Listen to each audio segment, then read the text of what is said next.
Hello everyone, today I will show you how to check sleep on iPhone without Apple Watch. And here's how it is done. Locate and tap on the Health app on your iPhone.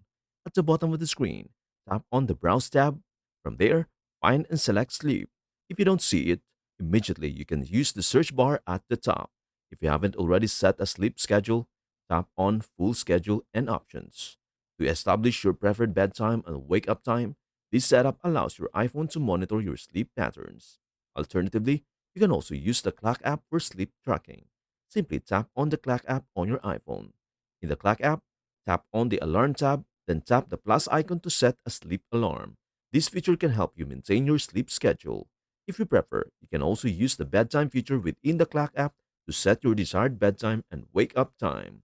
This will send you reminders when it is time to go to sleep. And that is everything you need to know about how to check sleep on iPhone without Apple Watch. Before we end, may I humbly ask you a favor? Please do like, share, and subscribe to our channel.